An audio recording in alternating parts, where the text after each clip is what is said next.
Families are being told to brace for a substantial lift in power prices from the middle of the year. The Energy Regulator has released its draft decision for default market offer prices that would kick in from July 1. The default offer is the maximum price a retailer can charge for a standing offer for electricity, and Victorians will be hit the worst, with an expected hike upwards of 30% on your current bills. New South Wales, bills will be up 22%. Let's bring in the Shadow Minister for Climate Change and Energy, Ted O'Brien, who joins me live from Brisbane. Ted O'Brien, thanks for your time. Before I get to the power prices, let me ask about AUKUS. Does the acquisition of the AUKUS submarines help reopen the debate, in your view, as to whether Australia has nuclear energy? Andrew, I think it will inevitably assist with that debate. We have nuclear reactors in this country assisting the health sector right now. We are going to have nuclear reactors assisting the defence sector shortly. Why would we not have a discussion about nuclear assisting the energy sector? Are you and Peter Dutton determined to take a policy of nuclear energy being introduced to Australia to the next election? We're certainly determined to assess the possibility of nuclear energy as much as we can. And Peter Dutton has charged me with that job, and that's what I've been doing, and very publicly at that, including learning from some of our overseas partners. Now, a part of that, the lessons I'm learning, is all going into a process with my colleagues, looking at the possibility of a policy that will include nuclear energy. But we haven't drawn any conclusions yet. I mean, ultimately, we know the importance of a clean energy future to Australia. What we've learned from overseas is most of our partners are saying they can't get to net zero without nuclear energy. So I'm trying to get to the bottom of exactly why that is the case and what does that mean to Australia? What does that mean to our future? This power price bump today, what's your comment on that? Wouldn't they have been worse if the government had not introduced the price caps on coal and gas?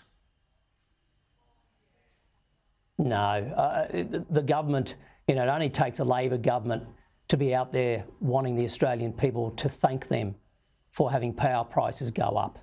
That's what they're doing today. They think today's something to celebrate. Australian households, they're going to have to cop somewhere between 20 and 30% increases in the middle of winter this year.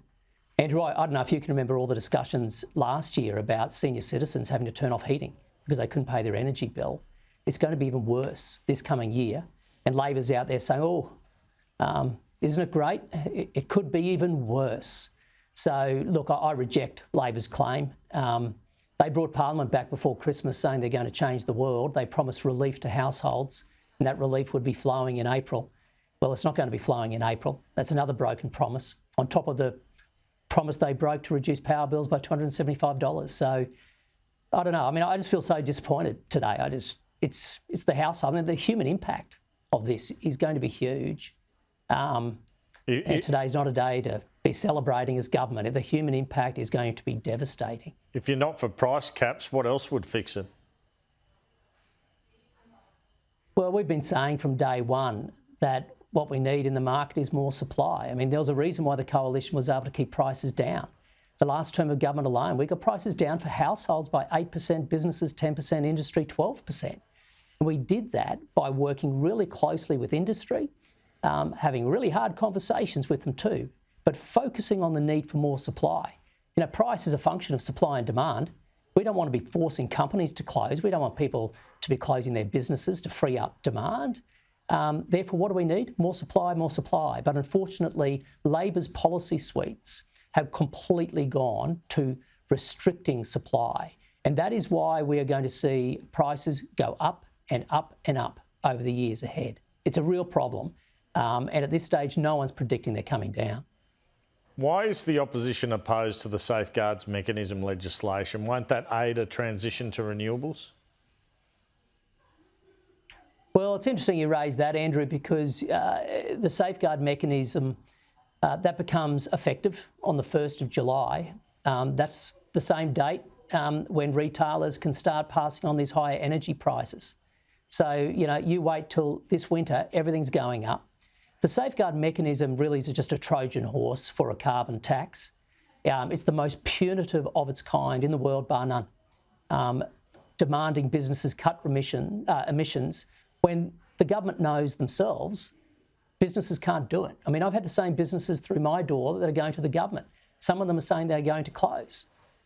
This is serious stuff. Now, the businesses that survive the carbon tax, they'll survive it because they pass it on to consumers. So, as the price of cement goes up, so too does your concrete slab at home, or if you're building a fence with bricks, the price of food's going to go up because the price of gas goes up, urea goes up, fertiliser goes up. It lands in your bill, your household budget. This is the problem. Anyone who's wanting to buy an apartment, the price of steel's going to go up. Should they have a direct relief policy in the budget, the government, on the bill itself? For all, not just low-income earners, for all. Well, let's see what they come up with, Andrew. At this stage, I've got zero confidence. They keep saying they're going to do something. They keep missing their dates. But would you support that? We'll look to see what they come up with. Would you support that? We'll have to see what it says. But well, we'll put it this way. No, we'll have to see what... All the talk has been around relief only for low-income earners or family tax benefit qualifiers. If there was to be relief, is that where you think it should stop, or should it be broader? So, Andrew, all I can say to you is if you go back to what our position was when they first came out with some detail, and that was in last December, the Coalition said we will back the government in providing relief. But if you ask me today who's going to get the relief, I can't tell you because government doesn't know. How are they going to get it to people? Well, I don't know because the government doesn't know. This is the problem. It's all just hypotheticals. They made a promise. They called Parliament back to deliver on it. Still to this day, nobody knows who's going to get relief, how much it's going to save their power bills, how they're going to receive it. And so, honestly, the opposition is working here in a vacuum of government ideas. The government's just got one idea after the other, but they keep breaking promises. So we'll be constructive where we can. Yeah, go on. Sorry, mate, I was just going to say we'll be constructive where we can as an opposition. We've proven to be such, but we will be critical where we must. When it comes to power bills, the government keeps breaking promises. We will be critical and we will hold them to account because right now, no one else is the voice for those consumers and those businesses that are going to be smashed.